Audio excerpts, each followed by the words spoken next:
Fala galerinha da aula D, sejam bem-vindos para mais uma aula de matemática. Aqui quem fala é o professor Maurício Dickmann, professor Capita, teu professor de matemática aqui da firma. E hoje a gente vai falar sobre geometria plana, conteúdo super importante, super recorrente para a tua prova do Enem, vestibulares em geral. Então, presta atenção porque isso aqui vai ser muito importante para a tua aprovação, tá? Mas antes da gente começar, deixa aquele like maroto, te inscreve no nosso canal aqui, ativa o sininho para receber notificação quando a gente mandar vídeo novo e para fortalecer o nosso trabalho, certinho?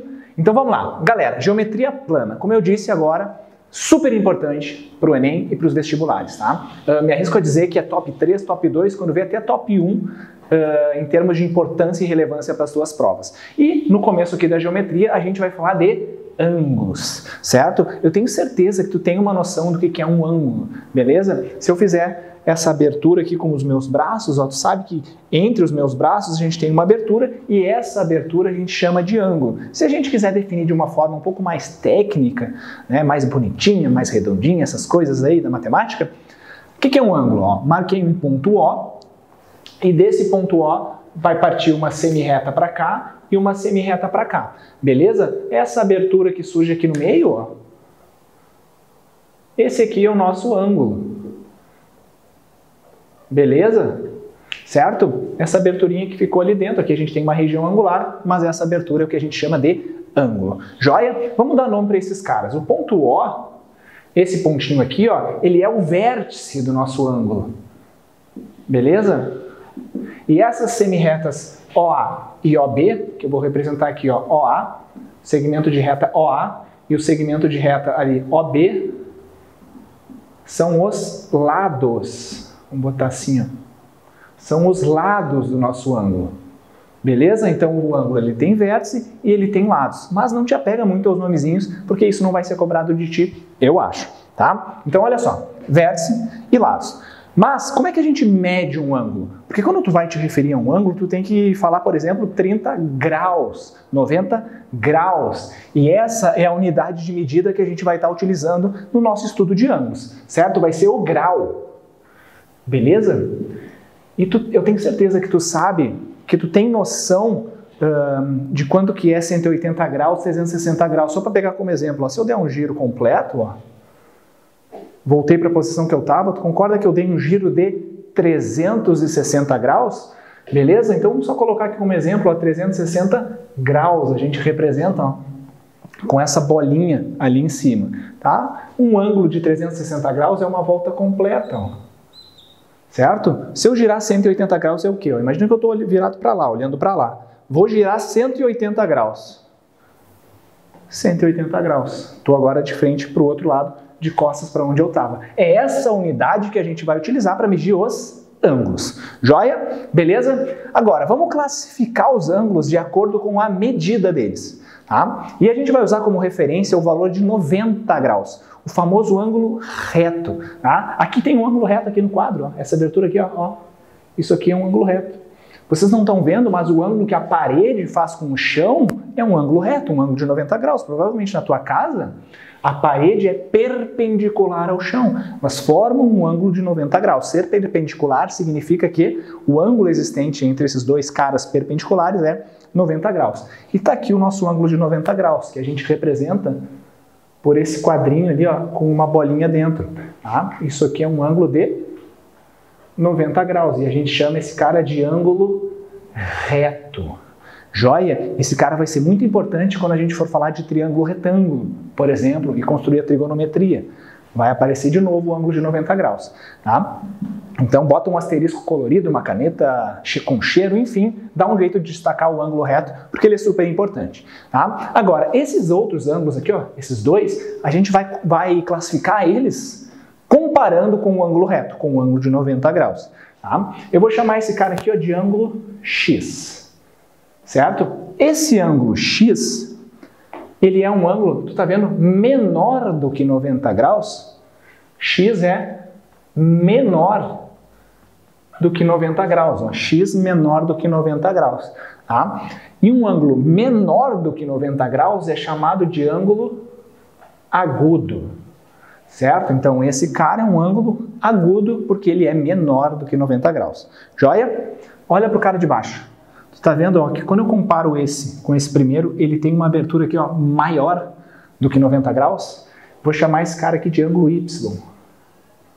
O ângulo Y, ele é maior do que 90 graus. Tá? O ângulo maior do que 90 graus a gente vai chamar de obtuso.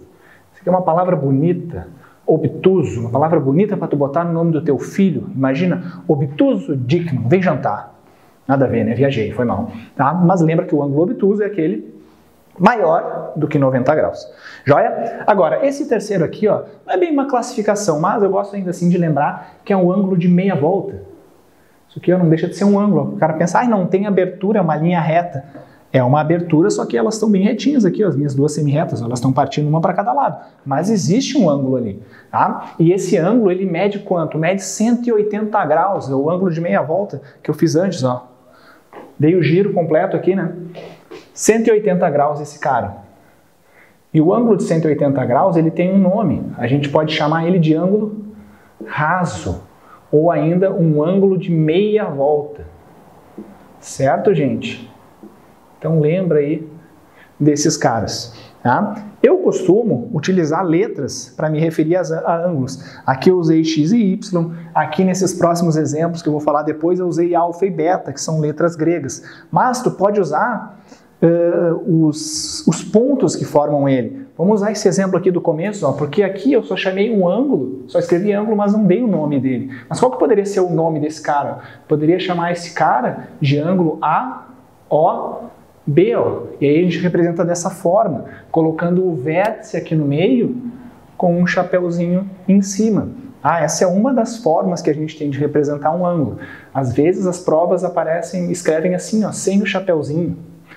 Mas não te apega a como tu vai te referir a ele. Tu tem que saber trabalhar com ele.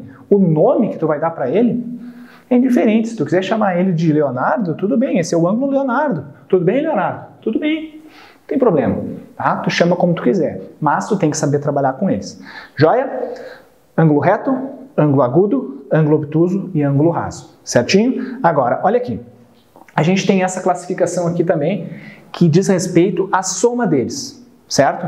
Quando dois ângulos somados dão 90 graus, a gente diz que são ângulos complementares, ou ainda que um é complemento do outro, certo? Quem é o complemento de 80? 80 mais quanto que vai dar 90? 80 mais 10, certo? 80 graus mais 10 graus vão formar um ângulo de 90 graus, portanto são ângulos complementares, certo? Se a gente quiser fazer o desenho aqui bonitinho, ó, fica assim, ó, tá aqui o ângulo reto, ó, vou separar aqui, ó, ângulo alfa e ângulo beta, ó, um do ladinho do outro, e tu tá vendo que os dois juntos formam um ângulo reto, certo? Sempre que a soma de dois ângulos for igual a 90 graus, eles serão complementares. Joia? Isso vai ter uma importância lá na trigonometria mais pra frente, tá? Agora, ângulos suplementares são aqueles que a soma dá 180. 180 graus. Os dois juntos formam um ângulo raso, um ângulo de meia volta. Se a gente quiser fazer a representação aqui, ó, fiz aqui, ó, separei, ó, tá, por exemplo, o ângulo alfa ali daquele lado e o ângulo beta aqui, ó. Tá vendo que os dois juntos, esse mais esse, formam esse ângulo de meia volta. Certo? Então, se a soma deu 180 graus, eles são suplementares. Ou ainda, um é suplemento do outro. Quem é o suplemento de 120 graus? 120 mais quanto que vai dar 180? 120 mais 60, certo? 120 graus mais 60 graus, 180 graus. Joia? Suplementares. Esses dois aqui são os mais importantes. Para finalizar, a gente tem os ângulos replementares, que são aqueles em que a soma está 360 graus. Os dois juntos formam a volta toda, que eu fiz aqui, ó, certo? Como é que ficaria isso no desenho? Posso fazer assim, ó. Tá aqui. Esse é o ângulo alfa, o ângulo beta é todo o outro. Vê que é uma abertura, não precisa ser agudo, né? A gente tem, não precisa ser agudo nem obtuso, né? A gente tem o ângulo aqui do outro lado, ó. Aqui tem outro ângulo, aqui fora tem outro ângulo, aqui fora tem outro ângulo, aqui embaixo tem outro ângulo, certo? Então, alfa e beta são ângulos replementares, ou seja, a soma deles dá igual a 360 graus. Quem é o replemento de 300 graus? Se eu tenho um ângulo de 300 graus, que é quase uma volta toda, é 60, né? Concorda? 300 graus. Mais 60 graus, 360. Certo, galerinha? Então, dá uma revisada, porque é importante esse trabalho com ângulos, também até porque a gente vai falar na sequência nos próximos vídeos, certo? Por hoje é isso, um grande abraço, bons estudos, fiquem bem, até o próximo vídeo e tchau, tchau!